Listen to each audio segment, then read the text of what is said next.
नमस्कार, मैं रवीश कुमार। आज हम उस राजनीतिक भूचाल पर गहरी नजर डालेंगे जिसने देश के सियासी पटल को हिलाकर रख दिया है। यह कोई साधारण मतभेद नहीं, न ही कोई रोजमर्रा का राजनीतिक झगड़ा है। यह तो वह दृश्य है जब एक सदाबहार दिखने वाला विशाल वृक्ष अंदर से खोखला होने लगता है और उसकी शाखाओं में दरारें दिखाई देने लगती हैं। आज का यह विश्लेषण सिर्फ घटनाओं का ब्यौरा नहीं, बल्कि उन असंख्य कारणों, भावनाओं और रणनीतियों की पड़ताल है जो इस ज्वालामुखी के फटने का कारण बनी है। तो चलिए इस कहानी की शुरुआत करते हैं उस बिंदु से जहां से सब कुछ बदलना शुरू हुआ। वो दिन, वो समय जब सत्ता के गलियारों में सन्नाटा पसरा हुआ था, लेकिन उस सन्नाटे के पीछे छिपी थी एक गहरी, सुलगती हुई बेचैनी।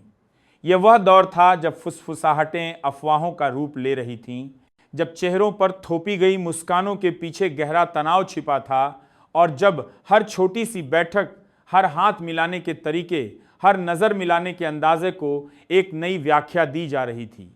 यही वह ज़मीन थी जहां इस तूफान के बीज बोए गए और आज वही बीज एक विशालकाय वटवृक्ष बन चुके हैं जिसकी जड़ें पूरे राजनीतिक परिदृश्य को हिला रही हैं। इस पूरे घटनाक्रम का केंद्र बिंदु बना है वह शख्सियत जिसे कभी इस राजनीतिक महागठबंधन का लौह स्तंभ कहा जाता था। उसकी वफादारी पर कभी सवाल का निशान तक नहीं लगा। वह वो चेहरा था जो हर मोर्चे पर डटा रहता था, हर हमले का जवाब देता था और हर रणनीति का सबसे मजबूत हिस्सा होता था।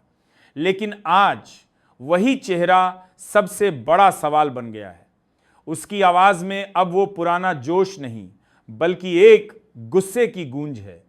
उसके बोल में अब वो चिकनाहट नहीं, बल्कि एक तलखी है। और जब कोई इतना बड़ा नेता, जिसने दशकों तक संगठन को संभाला, विरोधियों को धूल चटाई और सत्ता का रास्ता प्रशस्त किया, वह अचानक मोर्चा संभालने के बजाय सा वाल उठाने लगे, तो समझ जाइए कि जमीन के नीचे कुछ बहुत बड़ा धंसा हुआ है। यह नाराजगी एक दिन की पैदाइश नहीं है। यह तो उस ज्वालामुखी की तरह है जो सदियों से सुलग रहा था और आज फट पड़ा है। महीनों बल्कि सालों से निर्णय लेने की प्रक्रिया से लेकर संगठनात्मक ढांचे तक एक गहरा असंतोष पनप रहा था। जहां कभी सामूहिक चर्चा होती थी, वहां अब एक तरफा आदेश जारी होने लगे। जहां कभी अनुभवी नेताओं की राय को तरजीह दी जाती थी, वहां अब सिर्फ एक विशेष समूह की सुनवाई होने लगी। यह बदलाव धीरे धीरे आया, लेकिन इसके प्रभाव बहुत गहरे थे। संवाद के स्थान पर एकाकी फैसलों ने जो खाई पैदा की, वह आज एक अविश्वास के विशाल गर्त में तब्दील हो चुकी है। और दोस्तों, यह कहानी सिर्फ एक नेता के असंतोष तक सीमित नहीं है। यह तो एक पूरी व्यवस्था के टूटने का दस्तावेज है। वह व्यवस्था जो कभी अटूट, अडिग और अविचल दिखाई देती थी, जिसके सामने विरोधी खेमे केवल हाथ मलते रह जाते थे, आज वही दुर्ग दरक रहा है। उसकी दीवारों पर दरारें साफ नजर आ रही हैं। पार्टी के भीतर की यह उथल पुथल साबित कर रही है कि कोई भी संगठन, चाहे वह कितना भी मजबूत क्यों न हो, आंतरिक संवादहीनता और सहयोग के अभाव में कमजोर पड़ ही जाता है।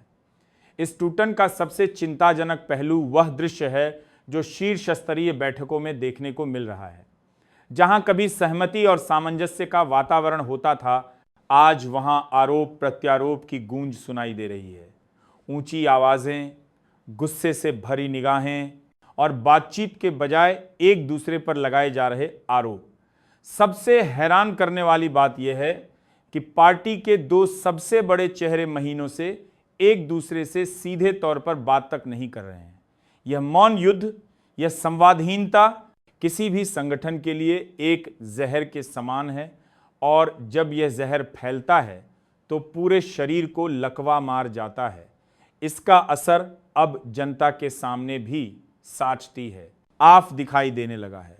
जनसभाओं और रैलियों के मंचों पर अब वह पुराना उत्साह और जोश नहीं दिखता। नेताओं के चेहरे पर थकान और बेचैनी साफ पढ़ी जा सकती है। वे मुस्कुराने की कोशिश कर रहे हैं, लेकिन उनकी आंखें एक अलग ही कहानी कह रही हैं। और जनता इन नज़रों की भाषा को बखूबी समझती है। वह जानती है कि जब नेता मंच पर एक दूसरे से आंखें चुराने लगें, तो इसका मतलब है कि मामला गंभीर है। इसी बीच एक और दिल दहला देने वाला मोड़ आया है। पार्टी का एक वरिष्ठतम नेता, जिसे संगठन की आत्मा और अंतरात्मा कहा जाता था, अब खुलकर सामने आ रहा है। उसकी आवाज में एक कंपकंपी है, उसकी आंखों में एक नमी है। वह बातें कर रहा है विचारधारा की, सिद्धांतों की और उन आदर्शों की जिन पर कभी इस पार्टी की नींव रखी गई थी। और जब कोई इतना अनुभवी चेहरा, जिसने अपना पूरा जीवन इस संगठन को समर्पित कर दिया, वह भावुक हो उठे, तो समझ लीजिए कि यह सिर्फ एक राजनीतिक मतभेद नहीं, बल्कि एक वैचारिक विभाजन है। विचारधारा वह सूत्र है जो किसी भी राजनीतिक दल को बांधे रखती है, और जब यही सूत्र टूटने लगे तो संगठन का बिखरना तय है।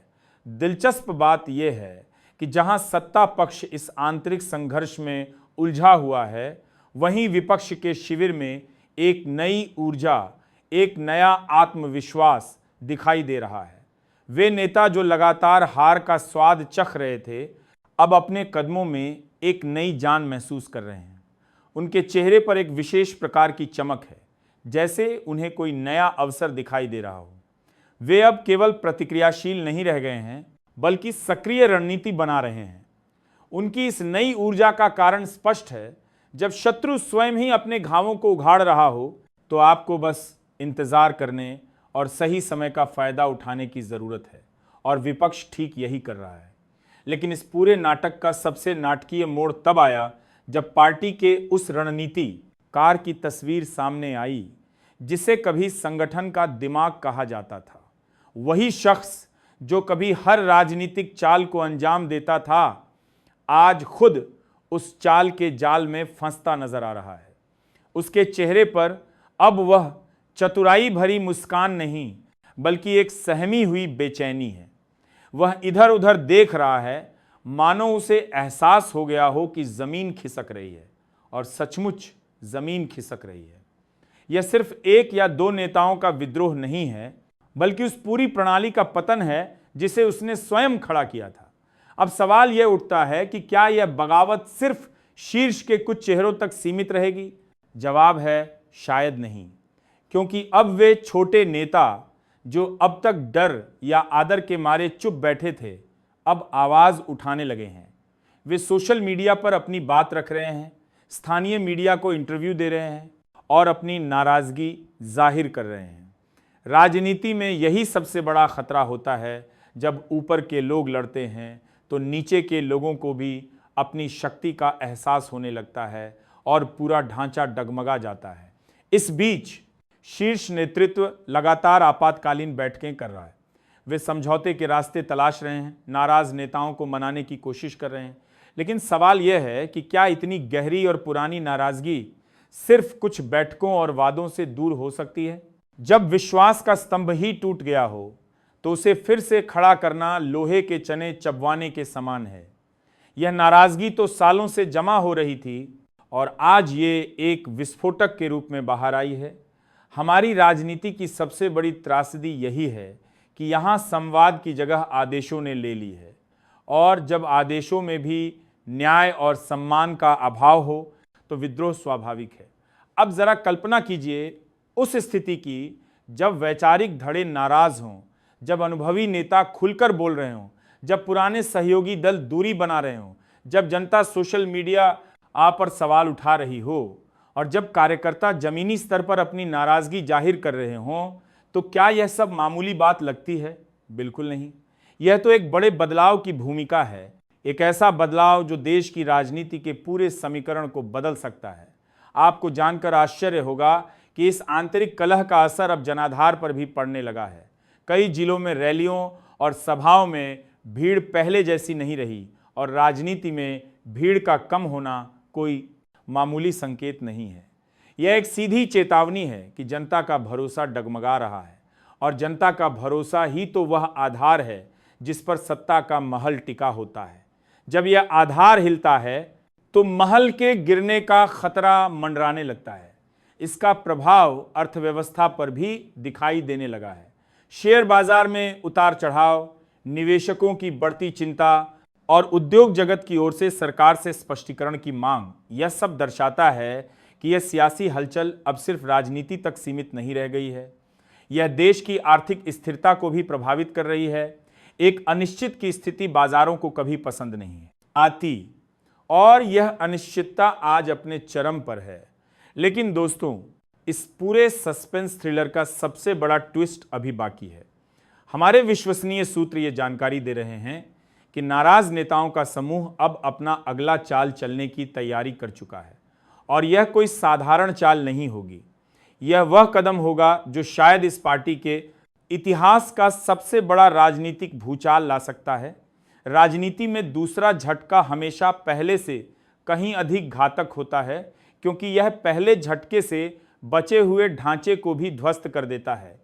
विपक्ष इस पूरे घटनाक्रम को बड़े ध्यान से देख रहा है, लेकिन वह अभी तक पूरी तरह से हमला करने से बच रहा है। उनकी रणनीति साफ है, शत्रु की गलती का इंतजार करो और जब वह गलती करे तो उसका पूरा फायदा उठाओ। वे जानते हैं कि जब विरोधी स्वयं ही अपने पैरों पर कुल्हाड़ी मार रहा हो तो उसमें हस्तक्षेप करना मूर्खता होगी।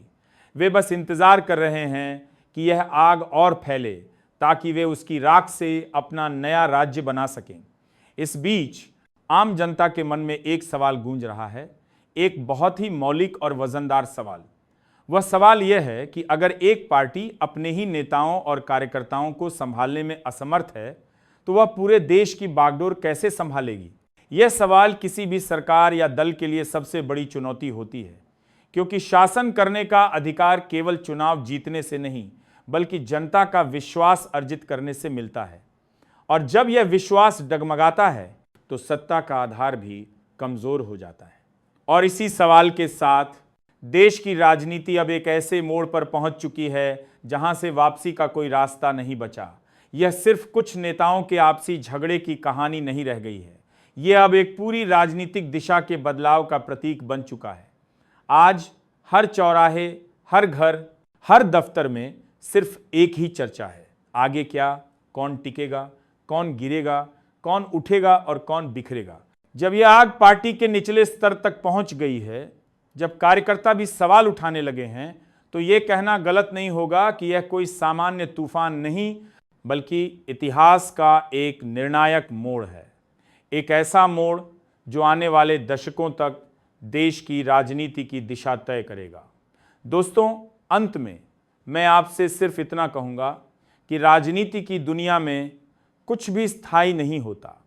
गठबंधन बनते हैं, टूटते हैं, नेता उभरते हैं और विलीन हो जाते हैं, लेकिन जो कुछ आज हो रहा है वह सिर्फ एक चक्र का हिस्सा नहीं है। यह एक ऐसा परिवर्तन है जो पब्लिक पॉलिटिक्स के मौलिक नियमों को ही बदल सकता है। और हम इस चैनल के माध्यम से इसकी हर एक कड़ी, हर एक मोड़ पर आपके साथ रहेंगे। हर अपडेट सबसे पहले और सबसे सटीक रूप में आप तक पहुंचाएंगे। इसलिए इस वीडियो को लाइक करें, चैनल को सब्सक्राइब करें और नीचे कमेंट में ज़रूर बताएं कि आप इस पूरे राजनीतिक भूचाल को किस नज़रिए से देख रहे हैं।